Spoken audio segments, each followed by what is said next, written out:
Hello and welcome to Multifamily Strategy Live. I'm Christian, joined again by Caleb. Caleb, welcome. First time on the channel. Thanks for having me. Now, I broke a microphone during our last webinar. It was so awesome. The mic stand couldn't even handle it. So he spiked it into the ground. We're sharing a mic today. I believe I got the audio dialed in, but if it gets pitchy or a little bit off, just feel free to let me know in the comments and we will go ahead and get that fixed to the best of our ability. However, I think it's working pretty well.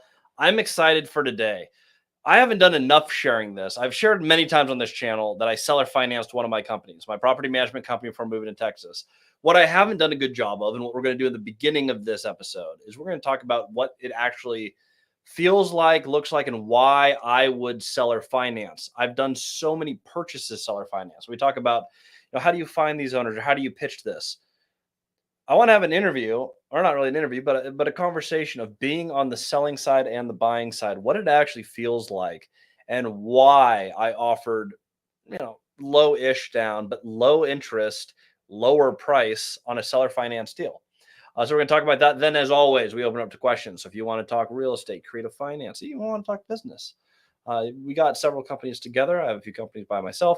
We have done a lot of business, and we will talk a lot of business and creativity. So first and foremost, thank you for joining the episode today. So, seller financing. Caleb, you have done, how many of your transactions have been seller financed? 4 out of 5?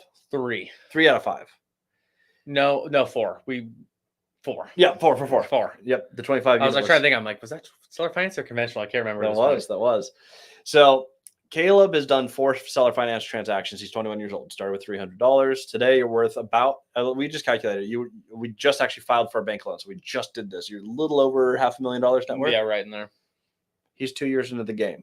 He's young. He has a long way to go. I think, I am very, very sure within 2025, Caleb's going to hit millionaire status. That'd be nice. You got deals in the pipeline. You got businesses that are growing. I think just on your business valuation alone, you're probably going to pick up the $500,000, even if you didn't buy any real estate. That's my thought as well. So Caleb, crushing it. He built his business starting with seller financing. I started my business with seller financing. When you start with no money and you have no equity, you can't seller finance. Nope. 3.5 years into business, I had packaged my systems. I actually started a property management company so that I can have employees managing all of my different LLCs and all of my different rentals and being able to move them across. Caleb right now is working on one of his companies on his phone as we speak. But I had 3.5 years of systems to run my company. So not my core company being real estate. The property management was to manage my properties. And we got really good at it. We built some systems. And I was like, you know what we can do? I don't even need to make a profit. I would like to subsidize the cost of the people that I use to manage my portfolio and be able to hire more people. And so what I did is I took on management of the buildings around mine. And not only did I get to influence market rent and do a good thing in a market that needed it, I was able to hire more employees, get more systems, more processes. And it got to a point where when I moved to Texas, I didn't want to be in that job anymore. But what it took to build one business, those systems were sellable. We got valued at $300,000. I had an offer come in for cash for $300,000. I did not like the person enough. They were fine, but it didn't feel like the right person to manage my portfolio. I did not want to sell my property management company to someone who I did not think was qualified to manage the clients that I have built or my own portfolio. As an owner selling a piece of real estate, I think this is directly relatable. The feeling on my end is, look, I want to sell to someone. One, I don't want to have to take the company back. I'm moving states. Like my motivation, your whole goal is to get I'm away. leaving. If I'm going to sell or finance, I better trust them. Otherwise, I need a clean sale. I need to sell to someone who I think is going to take the business to the next level, who's going to protect the employees that I have in place. And what you like to see, it's not necessary, but what I would like to see is that I sell the company and it continues to grow and it's a great asset for whoever buys it. The broker who listed it owns a few businesses, and I've actually done a lot of business with him before. I've known him for years. Great guy. Caleb and I have done some business with him as well. Well, they haven't closed some business, but we're working on it. Yeah. He's been a part of our business and an advisor in our businesses. He reached out and said, hey, I know I'm listing this. I know the broker. What would your thought be if I actually bought this? And I was like, well, I think you have too many businesses right now. I don't think you have the attention. I think you have the skills, not the attention. He said, hey, well, actually, I have a couple other partners on this. They just retired. They sold their company. They're independently wealthy. We'll all personally guarantee it. I'm like, okay, well, 5 guarantors makes me feel pretty good. and they have a portfolio that's significantly larger than mine. So I'm like, oh, so you would manage my portfolio, Cody Davis's portfolio, all of my clients, about 15 of them, and you already have a large portfolio in an adjacent county. There's synergies here. This makes sense. Most importantly, we have trust. I do not want to take that company back. Caleb and I have built Apex Asset Management, and that property management company in Texas is taking off and doing really well. And it's going to grow. I mean, it's growing, but it's going to grow like crazy, especially next year. As we grow that company, I do not want to have to think about my prior company. So I took someone who I know, like, and trust, and I sold the company to them. I had to clear bills, and I had 2 partners that needed to be bought out in cash. It was a $250,000 sale. It was $100,000 down. So while it wasn't low down, it was enough money to close out the company completely, buy out the partners. The remaining money, I seller finance. So of my equity remaining in the company, I seller financed almost all of it. And while it's not a big transaction, the way that felt, I really was willing to take a lower price. And I was willing to accept. I did not get a lot of cash the first year. I get an additional, it pays itself down $50,000 every year. Oh, that's cool. Yeah, it's a nice little income stream. But I was willing to structure it creatively and to lower my price and to not receive a big cash out at close, to pass it to the right person. And so the lesson here, I've preached this online for a long time. Meet the people who've done what you want to do, connect with them, have a personal relationship. Businesses sell to insiders. Real estate sells to insiders, not outsiders in the industry. Absolutely. Don't look for deals, look for people. I've said this forever. Being on the selling side, it went to an insider. I would have only done this structure with an insider. If you want to get that type of terms, if you're starting with less money, the ability to do those transactions are with people who have a high equity stake in their business. I may not have been in business for very long. My first property was in 2016, but most of my business has been built over the last 4 years. I've been in business long enough where I did own a company free and clear, minus $20,000 credit card debt, which was paid at close. I had basically no debt in the company. I had a problem. I wanted to clear out the partners, and I wanted to move states. He solved my problem, and it went to someone I know, like, and trust.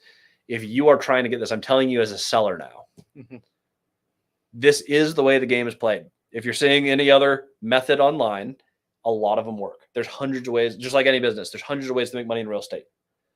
The most efficient way we have seen to do it, if you have little to no money, is to just move from an outsider to an insider. If you can do just this, you will move farther in real estate.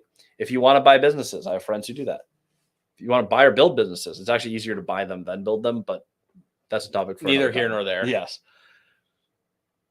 The way to do it is to go from the outside to the inside, get around people, go to meetups. Speaking of tonight, if you happen to be in Dallas and you're one of the 30 people watching this, if you happen to be in the Dallas area, I have a free event. You can go to my Instagram at Christian Osgood. We're hosting a Manhattan Project Beer Company, Dallas, in the Trinity area, 7:00. Be there. Yes. I'm very excited. I actually spent too much money on food. I spent like $1.5 grand on this. It's a free event. I don't plan to run these at $1,500 loss every single month. That is not a business plan that I'm That's going a good to idea. However, the last one is on me. This one is on me. Tickets are free. Food is free. People are free. It should be, I'm going to guess we're going to have probably 35 to 50 people. But if you happen to be in the Dallas area, this is your last chance. If you can register, that helps me make sure that we have enough food for everyone. Okay. Now, questions. Every live, we have room for Q&A. Ask your real estate questions. We get to learn together. Today, again, I have to go over to Dallas and prep. I'm over in more of the Fort Worth side of things. So I'm going to answer the first question here. Everyone else, this gives you a little bit of time to think of your questions and get them in that chat. Emmanuel asked, what would you say is the number one thing that makes your PM company stand out? On my first PM company. That's a good question. Yeah. On my first PM company, what made me stand out is very similar to this one. I think we have one new secret, like superpower on my current company. The first PM company, there are a lot of service providers in that market that were not owners of real estate. There was a lack of leasing. There was a lack of effort. There was a lack of on-site. The property managers in that area, I started my company because I couldn't find a PM who would treat my building like they owned it. So what stood out for my company then is we had the strongest bookkeeping, which was just because everyone else wasn't all that good. But the big thing was we're there on site.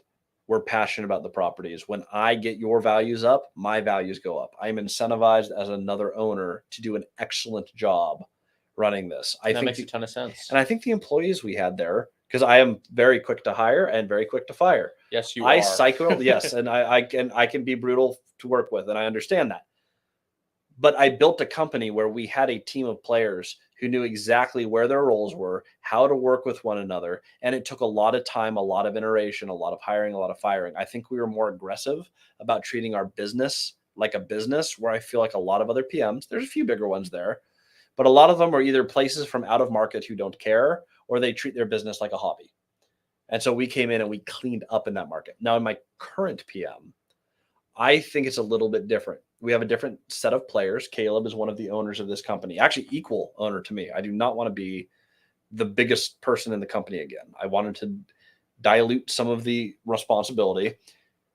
Caleb is so aggressive on relationships and expansion. Caleb's an actual extrovert, which is not me. Fun fact, you actually don't need to be an extrovert to be successful in these relationships, by the way. I'm not an extrovert. I mean, we want to talk about being an extrovert. Cold calling for property management yesterday. Met the owner of a very prominent barbecue chain here in Dallas, which was pretty cool, kind of random. Our favorite barbecue chain, in fact. Caleb is amazing at forming these relationships. We have the ability. I built a team on the internal side where we have a ton of experience in the bookkeeping. We have operators who are owners. I think our power here is decentralized management, though. Absolutely. Before I digress too much, almost everyone here opts for either an on-site manager or they're buying small multifamily. There's a lot of things that's like, hey, if you do this, there's going to be additional payroll, overhead. It's expensive property management. It's good property management. We actually see some better property managers here than I did in Washington, but it's expensive the way that they run it. What we've been able to do is through software and then through acquiring a lot of mid-sized properties into our management portfolio, I can hire on my team a maintenance coordinator, a leasing team who can service 10, 15 mid-sized buildings as opposed to one on site for every area. We can schedule this and get people in. And that's the cheat code. A lot of these bigger owners I form relationships due to have 6,000 plus units are worth a heck of a lot more than us combined, multiplied by a bunch. They've got these huge complexes spread out, so they don't have a roving team. They just have the one or few maintenance people, leasing, management, assistant leasing, whatever, all on site. When we have a conglomerate of properties within maybe a 3 square mile radius, that might even be a little large. Everything's right next to each other. It's like, okay, we can have that team go here and here at the same time. In that decentralized management, when you own a lot in an area or manage a lot in an area, is a cheat code. And a lot of what we've done, and we continue to do this, we're always innovating on this. To have a decentralized team, it means you don't have one core office that everyone meets at. Now, there's huge problems in trying to do that in business. It's very hard. We have a lot of people who either work from home or maybe like my prior company, we had a very, very, very, very, very small office that we rent that barely got used. I've actually leased offices 3 times for my prior PM, and we never used them anytime. It was just a straight loss. Was that the one with the barbershop? Yes, that was for a while. I had the barbershop one. I also shared an office with Matt and Beth Flynn for 1 year. Okay, yes, I remember that. You've been to their office in Renton, yes. And I went there 3 times that year, and none of my staff ever went. So I found I don't need physical space to manage that. What you need results-based incentives. So when people lease, they are paid. Like my leasing staff is paid more the more that they're leasing. Now, my bookkeeping, that's going to be more of a fixed cost, of course. You have some jobs that are salary, but a lot of the objectives, hey, we want to get this many leases, will increase the pay per lease. Like we will incentivize people towards the mission and the outcomes. And we have a compensation plan that allows for people who excel to make more money. And I did this at the Robin Hood Village Resort. I've done this in PM, both companies. It's been... we do this we have a sales and marketing company that has actually done, I think what we do is phenomenal. Millions of dollars of sales for people. And it's 100% commission-based, results-based work. And we've been able to decentralize, manage multiple buildings with small teams at a very high level because we've lined compensation up so well with people who live in these markets and we communicate well. And is that going to be easy? The answer is absolutely not. No matter what company you're doing. It's a hard way to run it. Incredibly hard way to run it at first. Even when you scale up, it's still going to be difficult because you have people that are decentralized. You have people going from place to place, A to B to C to D.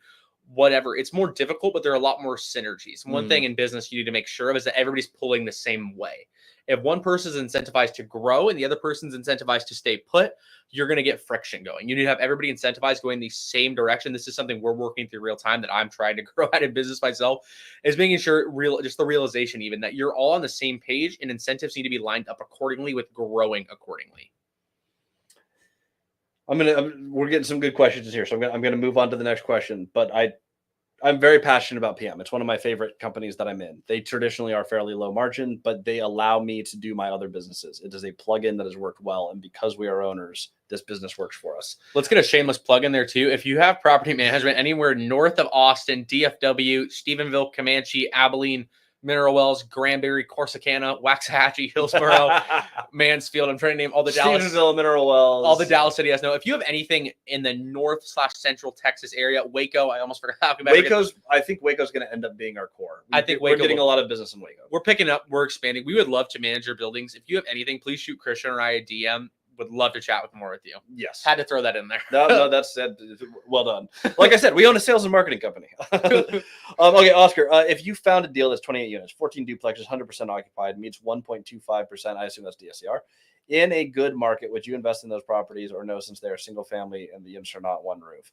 1.25 is probably, I mean, you're coming in a little tight. If there was some upside on it and there was a chance to get it to a 1.5 DSCR within, I would say, for the first 18 months. Duplexes are pretty small, so shorter timeline. Is it all in one parcel? I doubt it because he's calling them single family. I feel like it's one parcel because it's a deal that's 28 units. Oscar, if you want, make another comment or shoot Christian a message, and we'd love to chat with you more on this one. But that is super interesting. Yeah, so in context, I'm assuming these are not the same parcel. Then I wouldn't. I would. Today I wouldn't. If I was anywhere in the starting of my career, 28 units, I own today. Did I sell one? I did sell one. I own 10 duplexes in my portfolio. Most of them are side by side, but they're not one parcel. They perform Pelican Point. I own on Pheasant Street. Basically, all the P-birds. I need to find a street. I need to find a Penguin Street and a Pigeon Street. We can work on that. If anyone has a duplex on any of these streets, please, anywhere in the country, I will pay double. I must collect them all. We'll buy it at one cap. But Pelican Point, Pheasant Street. I have duplexes. Where else do I have duplexes? I do have more duplexes. I'm spacing somewhere in Moses Lake. Yes. Oh, I have them on Gibby Street. I have duplexes all over the place. I just sold Bremerton, but I used to have some duplexes over there. And then I've triplex in Mason County, right next to Robin Hood. We bought that big white house. I will buy those. Absolutely. I want to see a little bit more cash flow than 1.25. That's a little bit tight for me. But if you're going in at that, you're probably cash flowing. I think you can do it, but I want to have a path. I'm going to buy them if there's enough rental upside to get them to a 1.5 DSCR. If we can sit there, I'll keep them. They typically do well. They're easy to manage. They don't make enough money for financial freedom. But if you can pick up 28 units at a time and they're cash flowing, every deal, you just look at its own merit. So are you going to force appreciation on them? You probably will, but your new income on them doesn't merit a higher price necessarily. They're based on the price that the neighboring property sold on. So my exit strategy would probably not be banking on a refinance or banking on a sale to pay off an investor. But if I had a long-term partner, I had my own money on it, or this deal was able to work with 100% financing, I would buy this deal as long as I'm not relying on a future refinance to reimburse either a loan or an investor in the Absolutely. future. I think big thing there, just make sure it fits with your pieces. If you've already had stuff in another market far away and you're looking into this new market, it has to make sense. I'm on the stage of my business, probably I wouldn't buy that. I don't think at this point we're looking at some bigger deals, but like Christian said, if it makes sense for you and your pieces and you can do 100% financing or a long-term investor is parking cash, or it's your own money and you're passionate about it, go for it. Did he give us any more context, by the way? No, I'll check. Yes, it's one parcel in Edinburgh, Texas. Oh, near McAllen. Oh, yeah. Well, one, I like Edinburgh. I like McAllen too a lot. I'd buy it then. One parcel, absolutely. One parcel, yeah. So that is actually, so if it's all one parcel, I got it right. It is commercial. So they're not single family. That is a multifamily complex. Yes, individual roofs. So you're going to have a little bit higher maintenance cost. You just have to factor that on average. Yes, in that case, yeah. Let's throw out everything I said about the refinance. You get the income up on that; it's worth more empirically. Love that. Buy it. So I would love to do those. Caleb and I have a campus that is all fourplexes. It's actually called Town Creek Force. Yeah, and the apartment complex itself is called Town Creek Village Fourplexes. That's what the big sign on the front says. They're all 4-unit buildings. We have 6 4-unit buildings, and then one that is a laundry room, office, and an additional unit. So for a total of 25.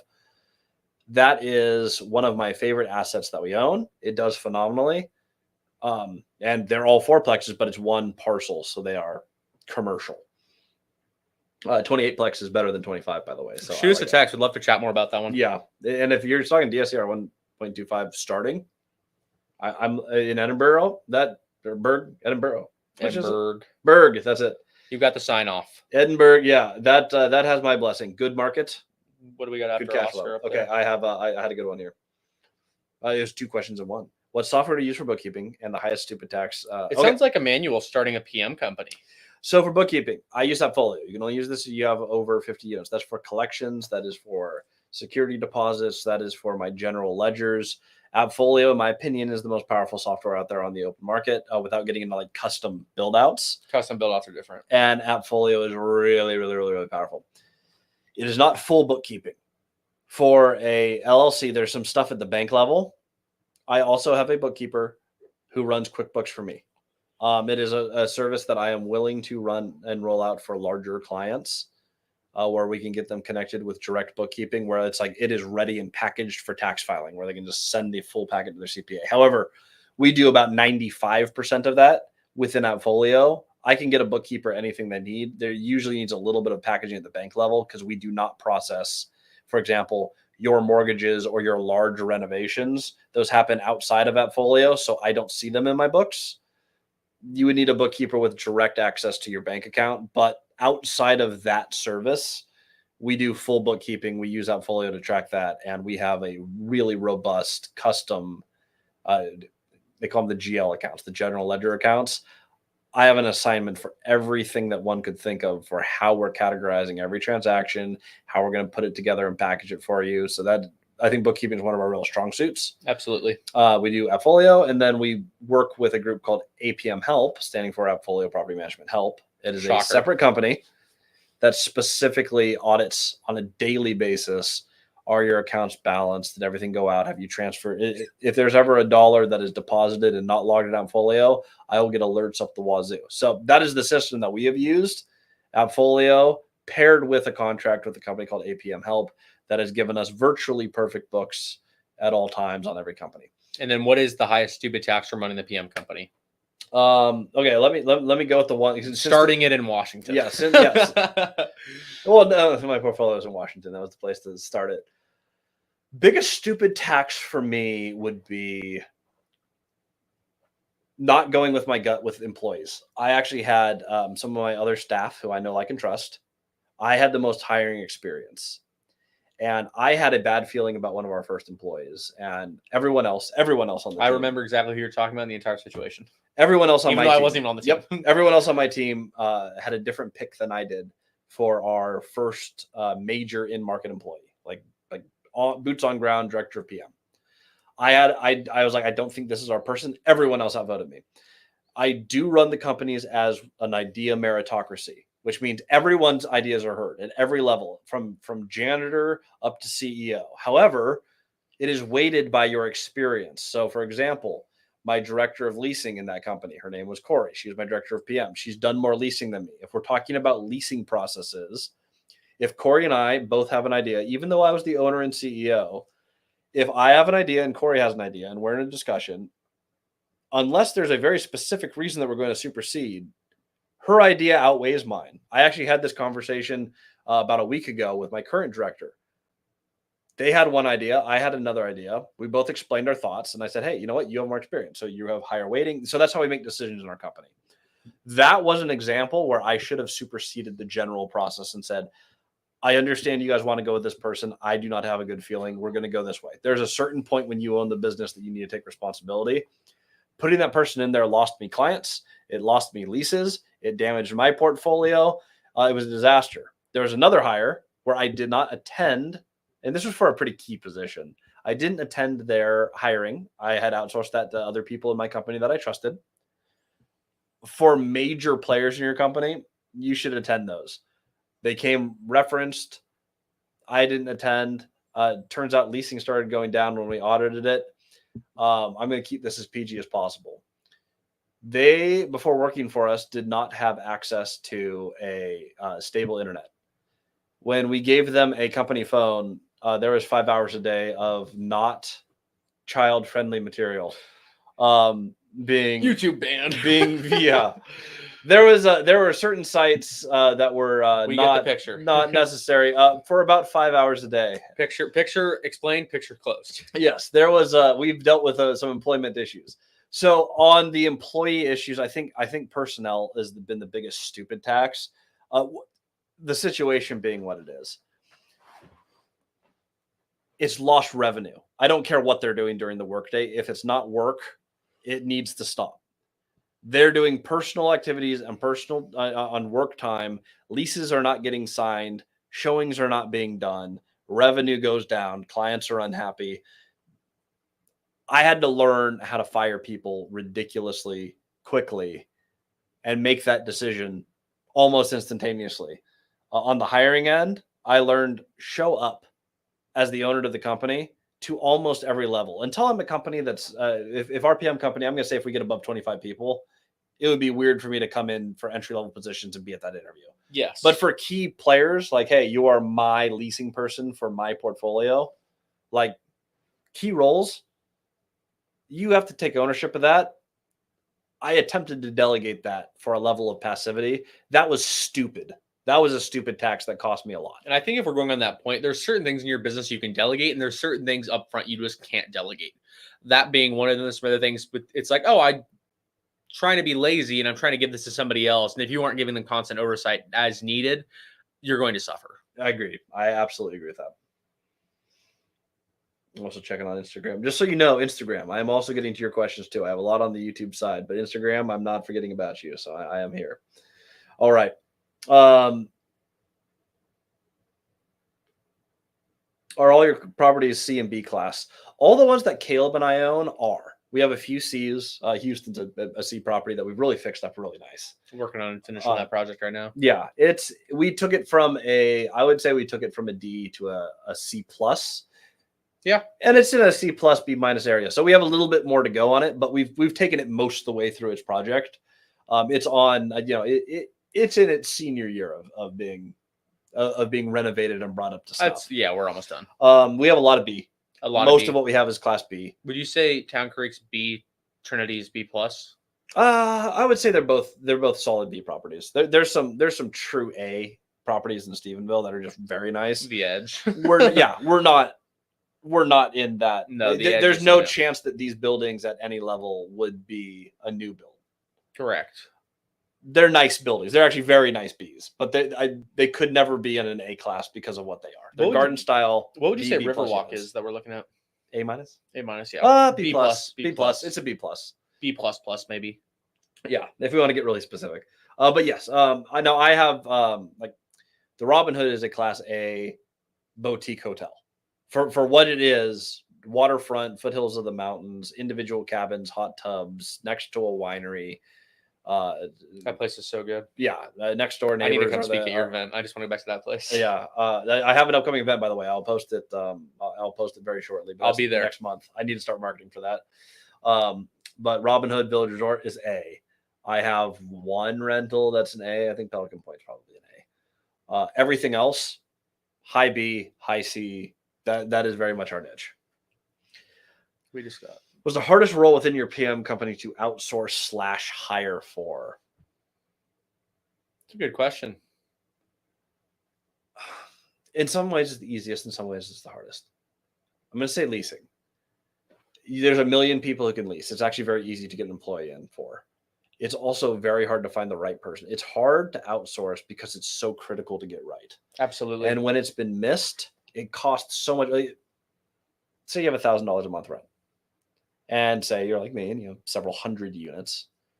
If you go down 5% in occupancy, I have more than 200 units, but for easy math, I'm going to say back when I was at 200 units, 5% vacancy is like, okay, we're bleeding a lot of money. Like, that sucks. 5% vacancy, that's what, 10 additional 10 vacancies? $10,000. $10,000 a month, $120,000 a year is what I am bleeding from that decision. I'm one owner. There's more owners than me in that PM company. Absolutely. You actually lose a lot of money if you are not great at leasing. People look at that the wrong way, I think. I think people look at like excessive vacancy. They're like, oh, it's vacancy. You should be looking at that as revenue bleeding. There should be an urgency to get your units filled. Vacancy is a loss. One unit we're looking at managing. It's like the guy's like, hey, current PM doesn't really give enough attention to this. It's like, okay, what they should be doing is looking at that. If you're at 70% occupancy, you're bleeding 30%.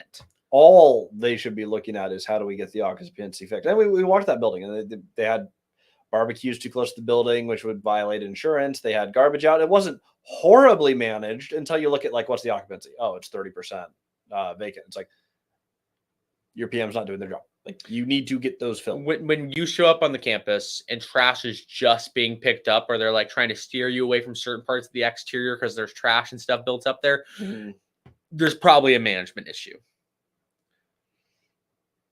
Okay. Oscar asked, how do I find owners' numbers? Saw a video where you use open corpus, but I found some numbers. What am I doing wrong?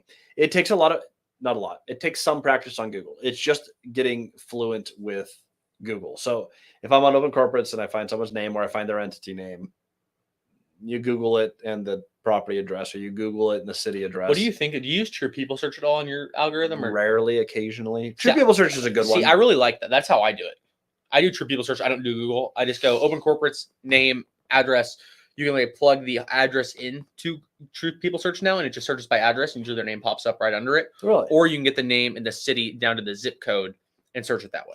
And so all you're doing is you're basically following a trail of crumbs, no matter which way you do it. It's always a trail of True crumbs. People Search. It may not give you all their phone numbers, but you might find the person's name and something else with the address. You take the pieces you find, you plug them back into the search engine. So if I find, so I found a building. It's owned by 123 LLC. And it's based in Dallas, Texas. I'm going to type in 123 LLC, Dallas, Texas, word phone number, see what shows up. If I didn't get a name, I'm like, I cannot find the name. I plug it into True People Search. Maybe I find a name. Maybe I find, like John Smith. I'm like, well, shoot, there's a million John Smiths. John Doe. Yeah. So we're looking for John Smith, Dallas, this address, the word phone number. I find a site that has the last 4 digits of his phone number. Take the last 4 digits and plug them into the search bar. And what it does is it will find, where's there a John Smith in Dallas with the last 4 digits here and a phone number? And all of a sudden you find the phone number, but it's taking the breadcrumbs and putting it back into the search bar. When you get good at this, I know it sounds like a lot of steps. When you get good at this, it takes about 5 minutes to find any phone number. In fact, I was just looking for an employee. And while I was on the phone, I was looking for an employee for one of my lenders. While I was on the phone, Caleb just texted me, here's like 5 different versions of a phone number that might go to them. By the way, the third one down was their phone number. Really? I ended up getting in contact with them, and I was like, hey, that was on the list. Caleb's like, here's 5 possible phone numbers. I was like, oh, cool. Had I called the first one, I don't know who it would have gone to. Had I called the second one, I don't know who it would have gone to. Probably somewhere else in their company. I would have got them, though, on that search, and it took Caleb like 20 seconds. Yeah, I think it probably took me 20 seconds to do that. You just literally, you can find anybody on the internet. It's kind of scary when you realize that, but you can find anybody's phone number. Any remote company or position you're currently hiring for in the PM company?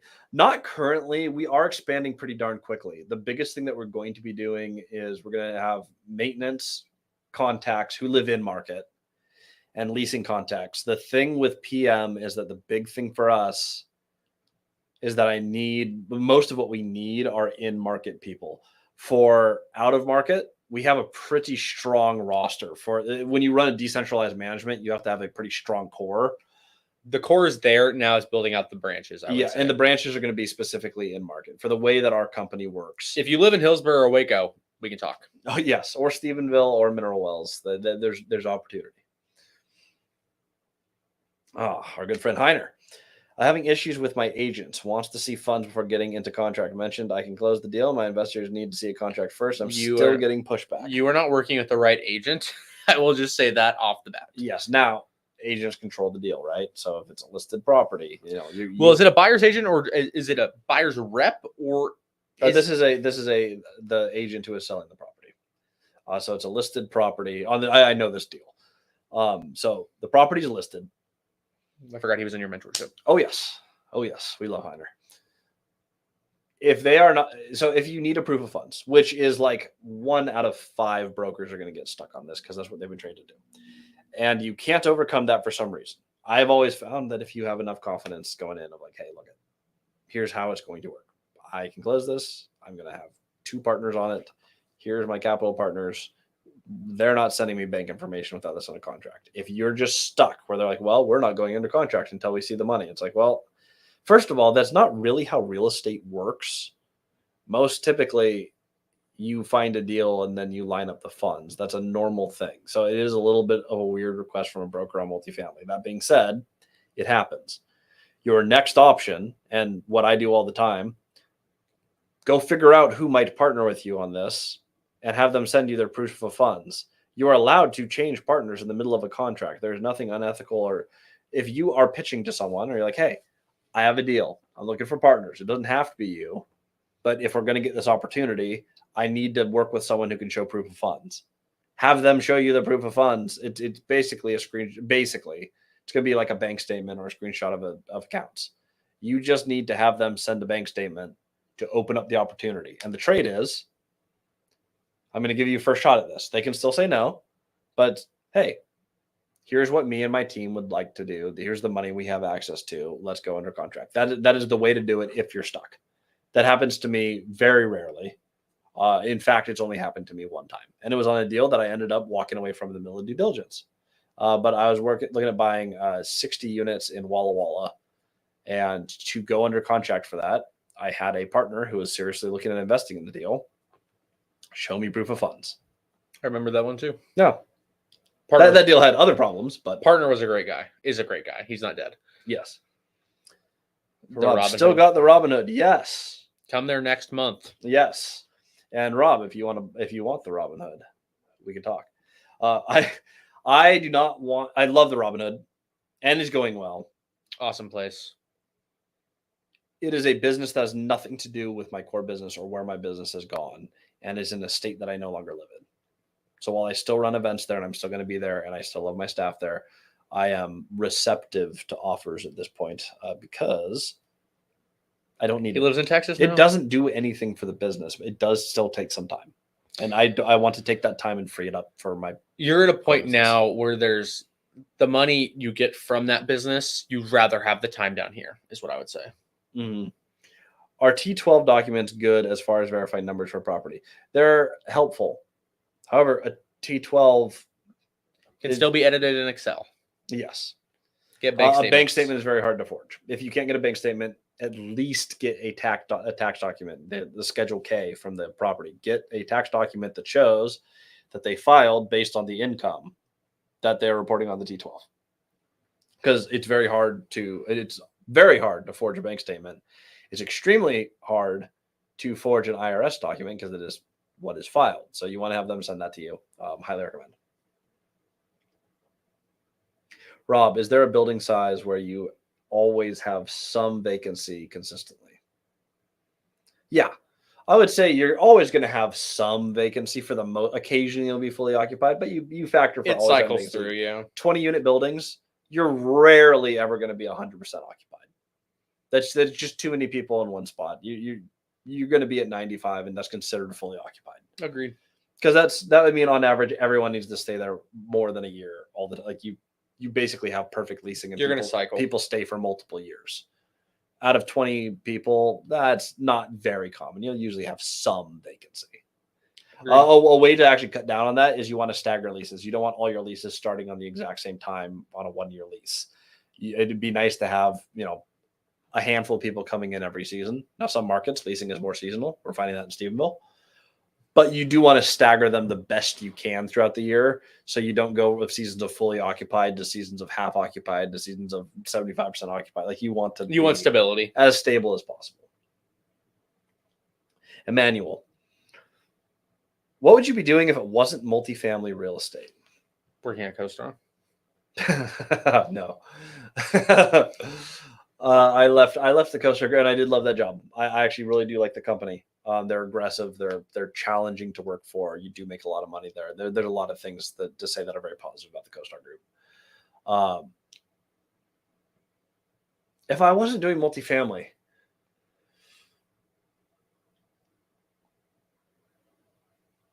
man, it's hard to even imagine. I've spent so many years only focused on real estate and building my multifamily portfolio.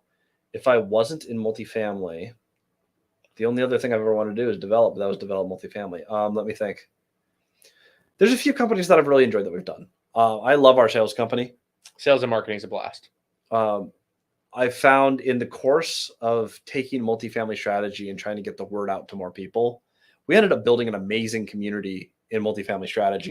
You have. But the actual, okay, so there's a great example with the property management company. I talked about how I had systems that I was able to, it became its own business, right? I had to run my multifamily portfolio. We built a PM company. It expanded to more people. And then one day I seller financed that company to someone else. And it's now continued to grow and become its own thing while I start a new company. Like that, I had to build sales and marketing systems to go, there's people spending $1 million a month trying to market crappy courses to people and quite frankly, to rip you off. There's a lot of them. For us to come out and compete with $1 million marketing spend companies, I had to be innovative because I started with no money. And it cost a lot of money to get a message out there, to build a YouTube channel, to build a community, to build a mentorship group. And love or hate online mentorship groups, I don't care for the purpose of this. We built sincerely cool systems. So what our sales and marketing company does is we find people exclusively who are not online gurus. We look for operators in their business who are trying to compete with your crappy online gurus standing in front of their Ferraris, their yachts, their $10 million houses and going like, oh, buy my course and you'll be rich. I'm like, no, buy your course and you'll be rich. We are looking for people who are actual operators who want to compete with them. That company is one of the most fun, high velocity businesses I've been in. I love that type of sales and marketing of how do you build an audience around a meaningful product and how do you frame the significance of a product. That company has been really fun and creating different funnels that are stacked on top of each other. I think I would have gone into sales and marketing, not to be a crappy online guru or an Instagram influencer, because that's all stupid and temporary. But I actually love working with other people, getting behind their products, understanding what content is good and what content is fluff. What is signal and what is noise, and going like, let's get as much signal out there to people. When you're in the game, you start realizing there's a whole lot of fluff. There's a lot of fluff. A lot of Kevin O'Leary did a series on Elon Musk where he was talking about, some people are all output, they're all signal, and then there's some people are noise. He's like, hey, working for Steve Jobs, he was like 10% noise, 90% signal, and it's incredible. He's like, Elon's the only 100% signal guy he's ever met. But we want to find people who are all signal, the people who are just like go, doing the thing that they teach. They're in the field, they have the experience, and they're not just doing a course as a side project. It's someone who's like, I want to teach people so that they can succeed and emulate my business and have success on their own. I'll tell you, we turn down probably 9 out of 10 clients for that. We also don't take on competing clients. Like, there's a bunch of stuff we do, but without just like pitching the company. I actually loved that project. It's one of my favorite things that we get to do outside of multifamily. It's fun. I think it's my favorite thing. I wouldn't have discovered that if multifamily didn't become what it was. I would have never got into that space. So it's kind of I couldn't have done it without multifamily, but knowing what I know today with the current skill set I had, if all the multifamily was stripped away and I couldn't do that, which is what I do 100% of the time, I would go all in on that company. I would learn more creative funnels to get great products to great people. Absolutely. We got to wrap this up shortly because we're going to Dallas. Rob, getting any sleep there, Papa? No. Actually, negative sleep if that's possible. Sleep at midnight, up at 4:30 today, then up at 7 briefly, and my wonderful wife took that shift, so I got up, helped, and then went right back to bed. So last night wasn't horrible, but we're on 3 weeks of doing the same thing. Wake up about every 3 hours. I'm a tired and very happy Papa. I love my little boy. I am very happy. We've hit every goal. Thanks to multifamily. Last question. What is your favorite Florida market? if you had to be on the sunny side of the U.S. Well, I'm in Dallas, so I'm on the very sunny side of the U.S. Thank you very much. Miami. But gosh, multifamily strategy in particular, we're seeing a lot of success in Jacksonville. I'm thinking about Marco's deal there. He just knocked one out of the park. A little bit cool. more hurricane resistant, which is kind of nice. A little bit less competition than Miami. I actually enjoy being in Miami. I've never been. I don't think I would live in Miami, but it's a phenomenal place to visit. Just hard to buy. I think Jacksonville's a great spot. I think some stuff farther up in North Florida is awesome. Mm-hmm. Obviously, Tampa's a super strong market. There's a lot of good markets. Just don't buy it on a swamp and buy in somewhere that's growing, which a lot of it is. Yeah, I think overall, though, due to the velocity that I've seen in multifamily strategy, where we've seen multiple people close deals in Jacksonville, and they've had a lot of success, and the deal quality has been really high. And for some reason, they're getting a lot of seller finance opportunities out there. I would say just based on raw exposure from the couple thousand people in multifamily strategy, I would say Jacksonville, Florida would probably be my first pick if I was trying to stack the deck in my favor. Let's go Jaguars. Yeah, I don't know about that. Trevor Lawrence, baby. Actually, I actually have nothing against any Florida teams. Funny enough, Dallas. I'm sorry. You guys need to come to our event tonight. By the way, if you're in Dallas, it's free. I'm paying for food. Check out my Instagram story if you want to register for free. But I can't get behind the Cowboys. I can't do it. I would much rather the Jacksonville Jaguars or whatever, the Buccaneers. I'd rather them just destroy Dallas. I'm so sorry. Yeah, I can't get behind the Cowboys. I'll root for the Rangers, I'll root for the Stars, I'll root for the Mavericks. Never, ever will I be a Cowboys fan. I can't. I'm in the same boat. We got to go get down to Dallas. Speaking of, we're going to be at Manhattan Project. I would say, shameless, plug. We're friends with the owner. Especially Caleb, as he plays pickleball with the owner. He's a great pickleball player. Coming from Seattle, which has great beer. I will give it that. I don't really drink anymore.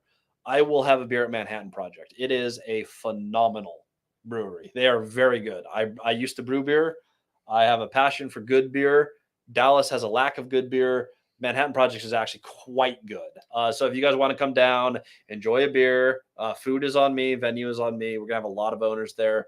I built my business in the owner meeting. We're calling this event in the owner meeting. I'm rebranding my podcast to the owner meeting. Literally friends with the owner of the place from pickleball. Great business. Yeah, great guess how we found the venue. Owner meeting. This is a meeting of owners. I'm going to be sharing a little bit about seller finance and creative finance here specifically. We're going to start getting some guest speakers in, but I'll actually be doing a 15-minute presentation for you guys. But this is just a place to connect. If you guys are in Dallas, make it. If you're not in Dallas, and you haven't liked and subscribed to the channel or this episode, hit like so the algorithm thinks we're awesome. Leave a comment after I post this if you really want to help boost it. But we'll see you guys same time next Wednesday and every Wednesday. Appreciate y'all and see you on the next episode.